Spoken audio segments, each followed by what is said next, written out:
राजकीय महाविद्यालय 12 से मैं doctor Rakesh Verma, assistant professor political science, इस ऑनलाइन क्लासेस में आपका स्वागत करता हूं। राजनीति विज्ञान विभाग से एक कंटेंट में आज हम BA थर्ड ईयर के पेपर अंतर्राष्ट्रीय संबंध इंटरनेशनल रिलेशंस में टॉपिक गुट निरपेक्ष आंदोलन पर चर्चा करेंगे। गुट निरपेक्ष आंदोलन क्या है, इसके बारे में बात करते हैं। द्वितीय विश्व युद्ध के बाद विश्व 2 खेमों में बंट गया था। एक तो अमेरिका, दूसरा सोवियत संघ। ये 2 महाशक्तियां जो नव उद्भूत राष्ट्र थे, उनको अपने पक्ष में करने के लिए उन्हें प्रलोभन और उन पर दबाव बनाए हुए थे। उस समय विश्व के जो नव उद्भूत राष्ट्र थे, उन्होंने एक संघ बनाया जिसका नाम रखा गुट निरपेक्ष आंदोलन। इसके बारे में हम चर्चा करते हैं आगे। इसकी स्थापना 1961 में बेलग्रेड, सर्बिया में हुई। इसके संस्थापक थे हमारे भारत के प्रथम प्रधानमंत्री पंडित जवाहरलाल नेहरू और मिस्र के पूर्व राष्ट्रपति नासिर और यूगोस्लाविया के टिटो और इंडोनेशिया के डॉक्टर सुकार्नो ने मिलकर इस संघ की स्थापना की। इसका मुख्यालय जकार्ता, इंडोनेशिया में रखा गया। बेलग्रेड में जो सम्मेलन हुआ, उसमें गुट निरपेक्ष आंदोलन के लक्षण निर्धारित किए थे। वो है पहला है स्वतंत्र विदेश नीति। इसका अर्थ ये है कि जो अभी स्वतंत्र हुए नव उदित राष्ट्र थे, वो चाहते थे कि हम हमारी विदेश नीति किसी के प्राधीन न होकर के स्वयं की स्वतंत्र विदेश नीति रखें। दूसरा, उपनिवेशवाद का अंत। जब इन राष्ट्रों पर, इन देशों पर दूसरे देशों का आधिपत्य हुआ करता था, उस समय ये उपनिवेश कहलाते थे। जो शक्तिशाली राष्ट्र हैं, वो इन गरीब राष्ट्रों पर अपने उपनिवेश स्थापित कर देते हैं। उसका विरोध करने के लिए गुट निरपेक्ष आंदोलन एक सहायक भूमिका के रूप में बने। तीसरा है सैनिक गुट या का सदस्य न होना। जब विश्व 2 खेमों में बंटने लग गया था, पहला अमेरिका, दूसरा सोवियत संघ, इन 2 गुटों के सैनिक गुट में कोई भी राष्ट्र शामिल न हो, इस धारणा को रखते हुए बनाया गया था। चौथा है शक्तिशाली महाशक्ति के साथ सैनिक गठबंधन न हो। गुट निरपेक्ष आंदोलन में संगठन में जो शामिल हो राष्ट्र हैं, उनसे कहा गया कि जो 2 महाशक्तियां हैं, 2 अमेरिका और सोवियत संघ, इनके सैनिक संगठनों में शामिल नहीं होना है उनको। हमें स्वतंत्र निष्पक्ष विदेश नीति का प्रयोग करना है। अगला है 5वीं, किसी महाशक्ति को अपने क्षेत्र में सैनिक अड्डा बनाने की इजाज़त ना देना। जो गरीब राष्ट्र थे, जो अभी अभी स्वतंत्र हुए थे और अपनी स्थिति को मजबूत बनाने के लिए कार्य कर रहे थे, जो राष्ट्र महाशक्ति के अधीन होना चाहते थे, वो महाशक्ति उन राष्ट्रों के यहाँ अपनी सैनिक टुकड़ियाँ स्थापित करती, जिससे कभी युद्ध होने की संभावना हो तो उस सैनिक टुकड़ी को वहाँ उपयोग में लिया जा सके। जब यह गुटनिरपेक्ष आंदोलन चलाया गया था, उस समय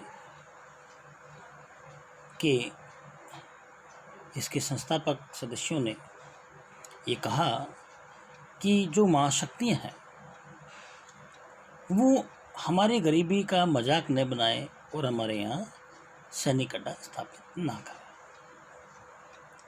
अब हम बात आगे करते हैं गुटनिरपेक्षता को प्रोत्साहन करने वाले कारण। ऐसे कौन से कारण रहे होंगे जिससे हम गुटनिरपेक्ष आंदोलन को बढ़ाया, हमें प्रोत्साहन किया?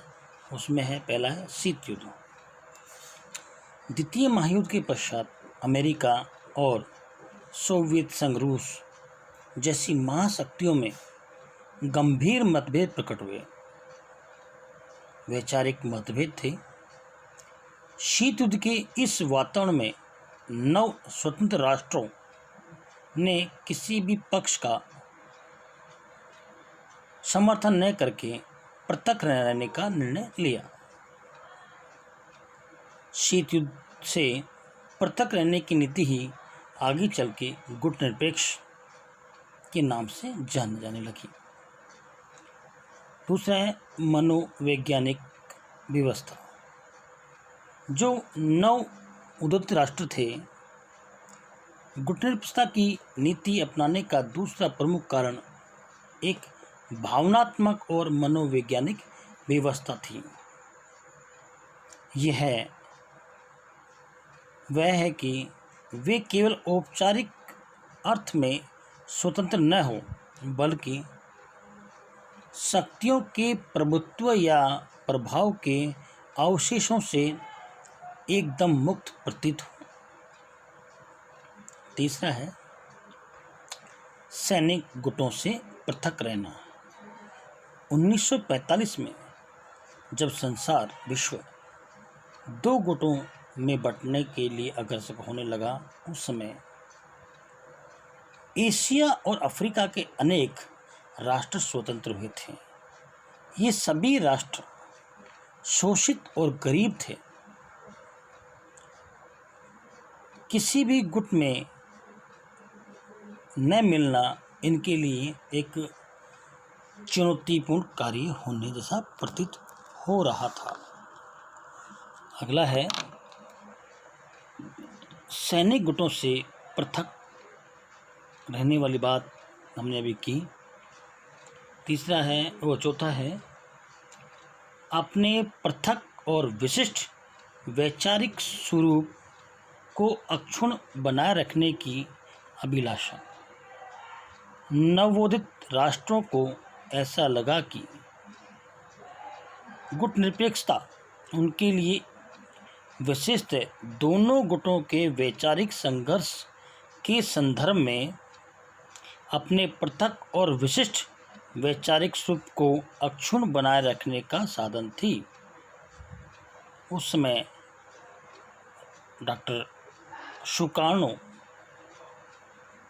उन्होंने कहा था, न तो हम छाया राष्ट्र हैं, न पाठ्य पुस्तकीय विचारक हैं। उसी समय हमारे भारत के प्रधानमंत्री लाल बहादुर शास्त्री जी ने कहा था, हमारा स्वर किसी और स्वर की प्रतिध्वनि नहीं है, यह उन लोगों की असली आवाज़ है जिनका हम प्रतिनिधित्व करते हैं, जिनकी ओर से हम बोलते हैं। अगला है स्वतंत्र विदेश नीति की संचालन की अभिलाषा। जो नवोदित राष्ट्र थे एशिया और अफ्रीका के, वे राष्ट्र गुटनिरपेक्षता की नीति के माध्यम से अपने को स्वतंत्र शक्ति के रूप में स्थापित करना चाहते थे। गुटनिरपेक्षता की नीति से विदेश नीति चलाना चाहते थे। वो किसी महाशक्ति के अधीन न रह करके स्वतंत्र रहना उनके लिए एक आवश्यक कारक बन गया था। छठा कारक है आर्थिक कारक।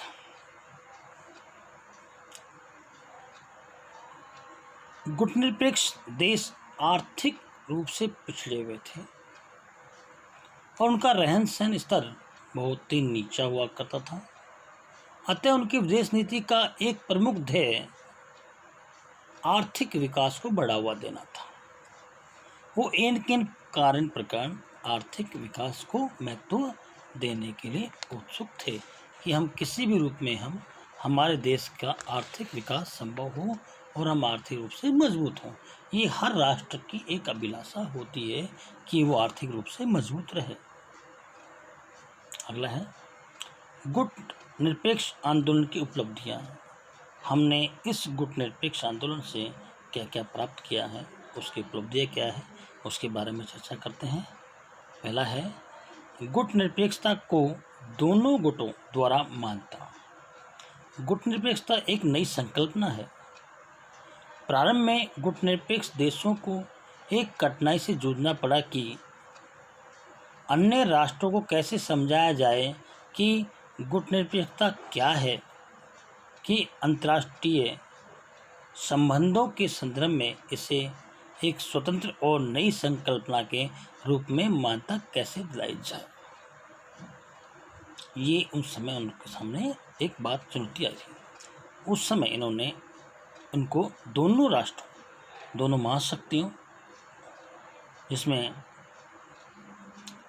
अमेरिका और रूस, उन दोनों को ये एहसास कराना था कि इन दो महाशक्तियों से पृथक भी एक गुट है, उसे गुटनिरपेक्ष कहते हैं, जो अन्य किसी राष्ट्रों के अधीन न रह करके अपने स्वतंत्र विदेश नीति संचालन के लिए स्वतंत्र है। दूसरा है विश्व राजनीति में संघर्षों को टालना।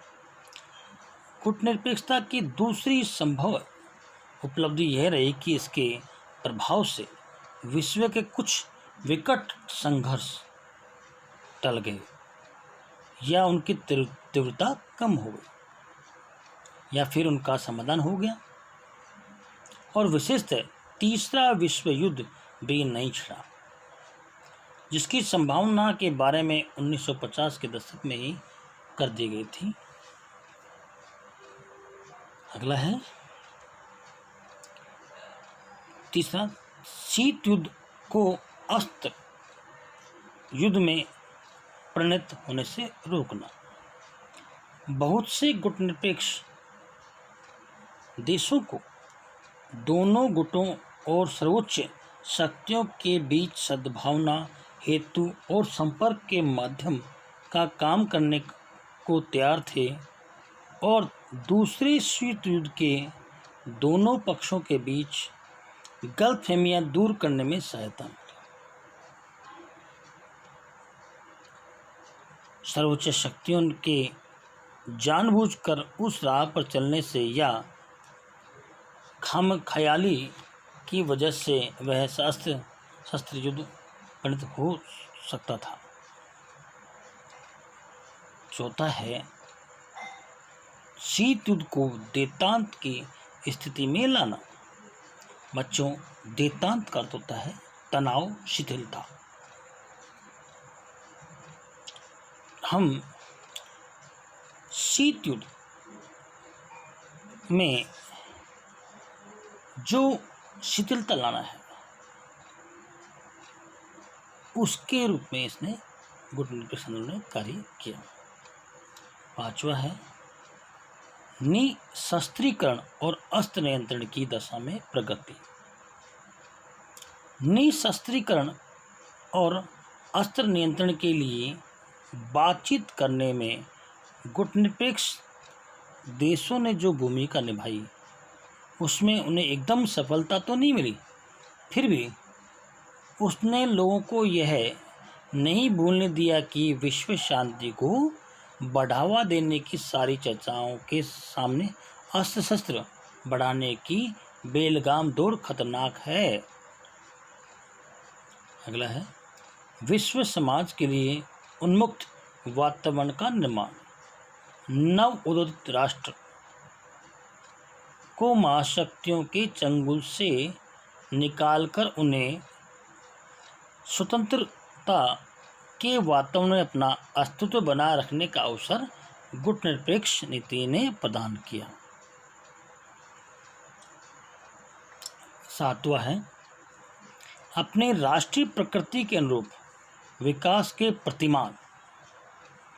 गुटनिरपेक्ष देशों की बड़ी बड़ी उपलब्धियों में से एक यह है कि उन्होंने अमेरिका और सोवियत संघ के आदर्शों को स्वयं पर थोपे नहीं थे। अपनी राष्ट्रीय प्रकृति के अनुसार विकास के अपने राष्ट्रीय सांचों और पद्धतियों का आविष्कार किया। हमारे भारत में लोकतांत्रिक समाजवाद का ढांचा जो स्थापित हुआ वो इसी की देन रही है। 8वां है संयुक्त राष्ट्र संघ के स्वरूप को रूपांतरित करना। गुटनिरपेक्षता की नीति और गुटनिरपेक्ष राष्ट्रों ने संयुक्त राष्ट्र संगठन को कुछ दृष्टियों से हमेशा के लिए रूपांतरित करने में सहायता दी है।